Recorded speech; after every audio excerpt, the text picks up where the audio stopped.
I'll tell you, marketing and business has been an accidental profession for me. The only thing I wanted to be was a footballer. I was a professional footballer. So my journey has been step-by-step learning. As I said, been a lot of hands-on learning. In no way I ever thought I would get into marketing. Sales is a byproduct of your marketing. Like, so how did you connect through it? Like, What is sales? Sales is what we call it is as a point of customer connect. So the first thing I told them, I teach you sales and you teach me marketing. are you someone who is looking out to figure out your sales and marketing for your startup? In this podcast, we have Mr. Peter Pushparaj, someone who has traveled whole India and has dealt with many Indian customers from different strata.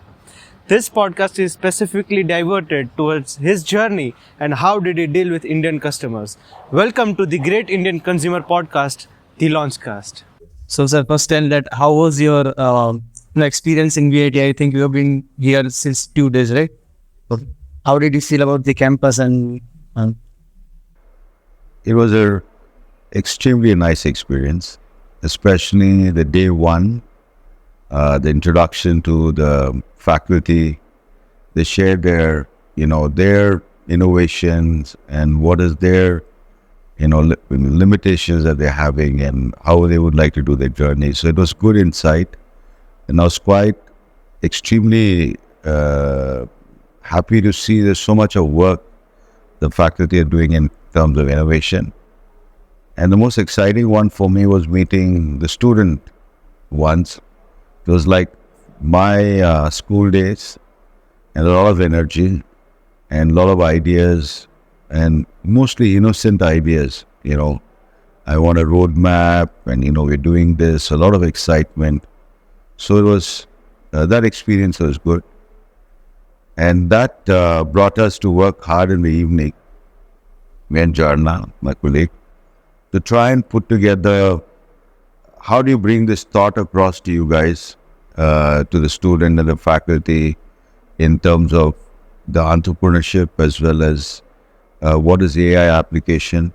So overall, the campus, the people, I've visited a couple of campuses, and this was a very nice place. There's not much of an ego. Everybody was very nice, and you didn't just see something going wrong. But a lot of busy activities, busy bodies, but a very nice campus. I really enjoyed my last 2 days. right? No, as we also attended your session today on, so I had this one question that you being a founder and CEO of a really good company, a large company now, did you ever plan while starting your career that I want to become a founder and CEO, or how did this whole journey happen to you? I'll tell you, marketing and business has been an accidental profession for me. Okay. The only thing I wanted to be was a footballer. I was a professional footballer, and an athlete. So part of my studies I did in Africa, and part of my studies in Bangalore in Christ College. So when I came in, I didn't have any profession in my mind, because I studied science stream in Cambridge, and we had engineering subjects, we had science subjects. And when I came to India, then there was Christ College. They offered me help. It was really help, because it was history, which I didn't know anything about. Economics was not my subject. Logic was not my subject. Political science, I struggled through the thing. All right, relearning. But I got an opportunity to do my graduation in stats, economics, and maths. That's when I started looking at things differently. But in no way I ever thought I would get into marketing. Okay. But I always worked and studied. I went back to Bombay and I was looking for football clubs. So whoever offered me a place to play, I went. Like Air India, I played for, Customs. And all the time, as I said, I was working and studying. So it was my final year, and I needed some money to pay my fees. So then there was this ad called Eureka Forbes, and they said, walk in. and you do your, and I walked in without even a biodata. So 80, so got selected, got into sales, but never wanted to be sales. All that I wanted, that 1 month salary. But then it so happened that in the second month of the company, I was the top salesman. And the next, so I was hitting top sales. I don't know why and what, but I was doing sales. Okay. I found a way to top. So I was the topper, and Eureka Forbes was just a starting company. So I got suddenly transferred to Delhi to set up operation in 4 months as a team manager. And then I moved into, from there they brought me to Bangalore as a branch manager, and I was looking after South. But not even a key idea how to manage people, not a key idea how to set up a branch. Just, go there and take over, or just to say, and I always pay. My mom was a great motivator to me, and she used to say, go, pray to God, pray to the Holy Spirit, take over. So I used to do that. Then I went into every single rung of sales. I mean, from a salesman, territory manager, divisional manager. Then I was sent to Syria for looking at market opportunity through Indian trade exhibition. I came back, and then I went to UAE. I set up the market there, but zero knowledge about how do you do it. But it was just go there, understand the market, and understand the people. And I used to travel in Dubai in a sales van. I didn't stay in a 5-star hotel, so when they asked me, I said, I want to stay with the sales guys in the room. I want to see how they sell. So that's how I started journeying, learning from the market, learning from people, learning from experiences. Then finally, I went to East. I completed the whole journey in direct sales. In about 10 years, I got into bringing international brands from Denmark, big brands. And so I got an exposure of bringing big brands to India at the early pioneering stages and building it up. And then I was in the head office. That's when I got inducted into what's true connectivity of marketing to sales. It's all theory, but how do you bring marketing to sales? So we had a whole group of marketing guys, a lot of people I learned from. So the first thing I told them, I teach you sales and you teach me marketing. So that's how I started learning marketing. Then I did my MBA marketing when I was a vice president. I didn't come through that place, but I just wanted to understand how do you articulate strategies in a marketing structured language. So my journey has been step-by-step learning. As I said, it's been a lot of hands-on learning. Nothing to do with some lectures. Then I was picked up by the Tata Group, because we were part of the Tata Group. And so they wanted to collaborate and bring all the talents of the Tata Group in one umbrella, and to train them in various fields so that they can be built as a group top executives. So I got selected, and I was in the training program trained by Harvard's group of people in India as a CEO. Okay, so I got trained there, and then as a CEO, and then I got trained by a group in a 100-year-old company called S.C. Johnson's. They wanted to launch, Domex, all the chemicals they launched. So they wanted me to handle the Asia Pacific region. So they trained me as a CEO to take over their brand. So got a lot of training. You don't become automatically something. Definitely an institution is there, people are there, and the colleagues are there, and then you learn. And then that's how I've been at the top. Then the journey has been good. So when I talk from hands-on experience, all right, of launching brands and the experience of how to do it, build a team, and, take things to the marketplace. So that's been overall my never truly wanted to be a marketing professional. And today, I've been spending a lot of time in marketing. Yeah. There are too many questions popping up now. You said one thing that sales and marketing are connected. Like, so according to my knowledge, that market sales is a byproduct of your marketing. Like, so how did you connect through it? Like, what did you learn about it? That, okay, how do you connect the both and how both work, parallel with each other? What is sales? Sales is what we call it is as a point of customer connect.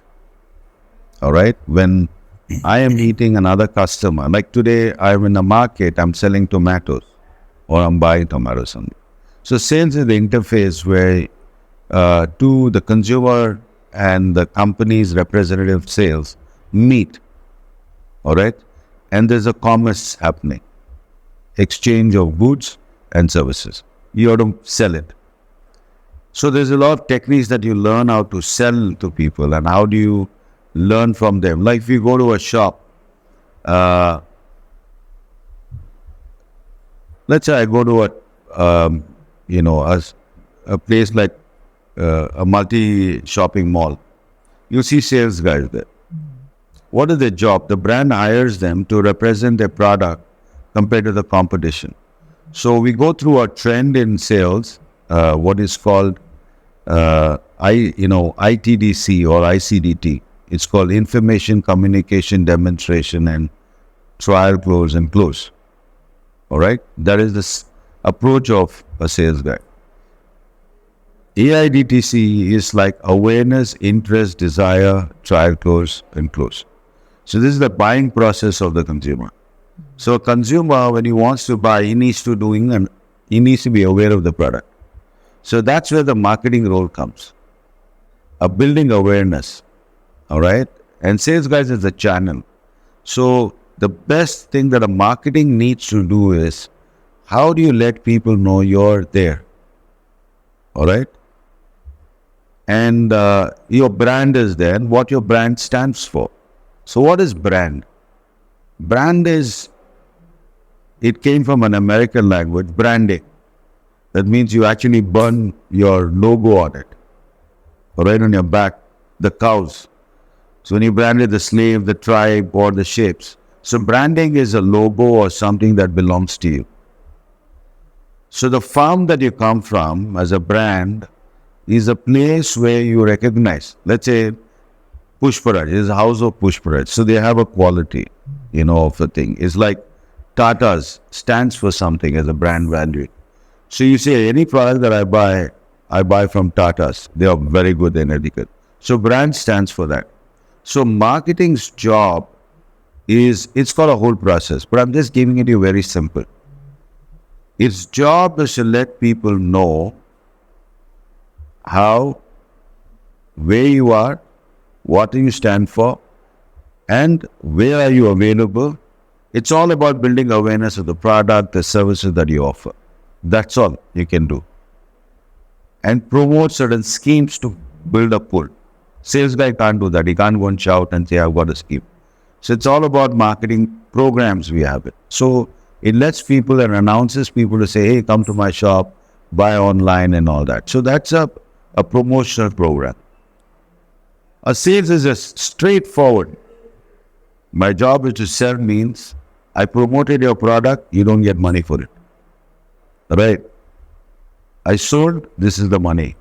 So it's a direct experience with the customer exchange at a point of sale. All right? So that's how you can actually differentiate. So marketing is a very huge subject. Sales is also a very great subject. There are different types of sales techniques. There are different types of sales channels. There are different, a B2B sales guy vis-a-vis a direct sales guy who's selling a consumer product. It's very different. So each sales product services is different, and marketing of each product and services is very different. But they follow the rules. But that's about it. Okay. No, you also went to Dubai, you also went to Syria, you also studied abroad, and at the end you are also in India right now. How different countries consumer think Like, and what is the difference between them and specifically the great Indian consumer, as we tell it, right? That Indians are very different when buying food. The consumption pattern is really different of Indians. And the follow-up question is that, okay, in AI specifically, how is the Indian consumer right now perceiving AI products, right? Is it just growing fast in B2B rather than B2C, or what is the pattern right now? Sweet. That's a consumer thing, yeah. I don't think you don't. So that answers your question. Nobody is interested in AI. How AI is influencing my thing. All that he wants is a product experience. What is my benefit? What is my feature? At what price I can buy this? So a simple, competitive question is the consumer is thinking, yeah, okay, for example, in AI, I'm just giving it to you in a device form. Now, if I have to take my pulse oximeter, costs 1,200 rupees. And I have to put it and then watch it. Now, if I'm going to get your blood oxygen saturation plus for 800 rupees a year for all the biometrics that give you, which one will you buy? The second option. Right. And then it's so convenient that I don't need to carry a biometrics. I got a heart rate machine, XYZ in my pocket. But I can I'm suddenly feeling uncomfortable. I can take that, my biometrics, if somebody need to be monitoring myself. So convenience-wise and the value offer that you're making makes the difference of a choice. Coming back to your question, AI has got nothing to do with it when you meet a consumer. All right? It's all about, can it do this for me? All right? Coming to the question how the market differs in India and the UAE or US or whatever, each market, the consumer buying patterns are the same. He needs to compare a product, he needs to see a value, he needs to buy this. And it's also same diversity. Don't think that in America there's no poor people. There are a lot of poor people in America. All right, so that's how the idea is. So everywhere is the same. But India, specific to India, I love India because it's got north, south, east, and west. That's what you think, and central. But you break down north, northeast, where do you go? Straight to Manipur, Nagaland, and then they are talking differently, they look differently, they eat differently. The culture is different, all right? And you go to south, southeast, or southwest, or west, very different. West is in Maharashtra, is in west, and so is Gujarat. Just think of two different communities, right? Different habits, different style, different living. So it's a very challenging thing when we were setting up operations in Eureka Forbes. You go to the sales guys or the people. You go to Orissa, very different. Within Orissa, what you have is one side of north of Orissa, one south. And again, the whole environment is different. So you cannot say it fits for all. So you have to tailor make things, train sales guys, and that's why the local people make a lot of difference for you. So you take a Oriya salesperson, he knows the culture, he knows the market.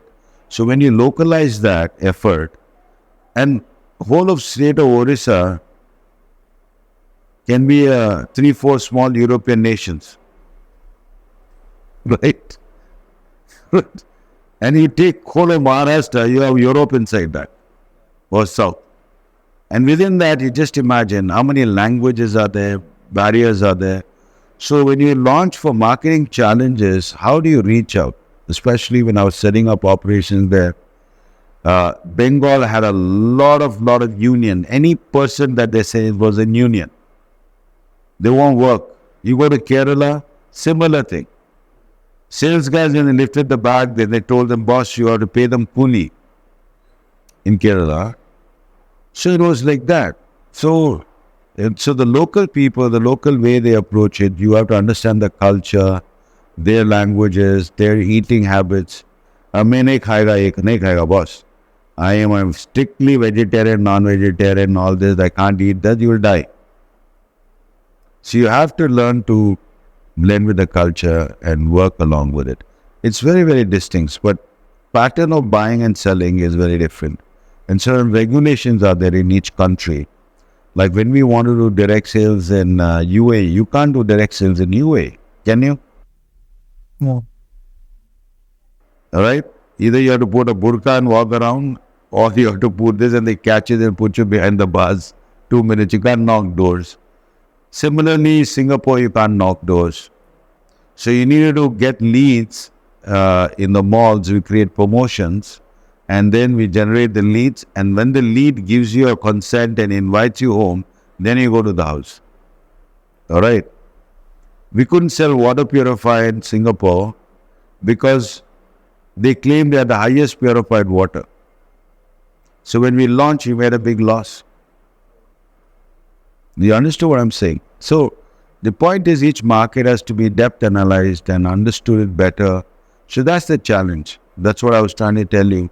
You need to know not by dipstick, but going all through down to understand that yes, this place I'm going to get gold. Means you need to dig deep in the market. Allow it for it to learn it and then to conquer it. So many people internationally want to come to India. They think India is large. India obviously is a large. It's a continent by itself. All right? It can fit whole of America, Europe, everybody together and we still be India small. The density of population, the culture of India is very different. So they may think the market is large. Plus, India's got a central government policies of trade. There's a state government policy of trade. So each state has got its own policy, rules and regulations. So it's not as simple as, you go into the market and sell. So you have to be very knowledgeable of that market, terrain, the legal laws, everything, whether it's a country or India. This wasn't the end. We will be back with the second part with Mr. Peter Pushparaj. Till then, stay tuned and subscribe to the LaunchCast.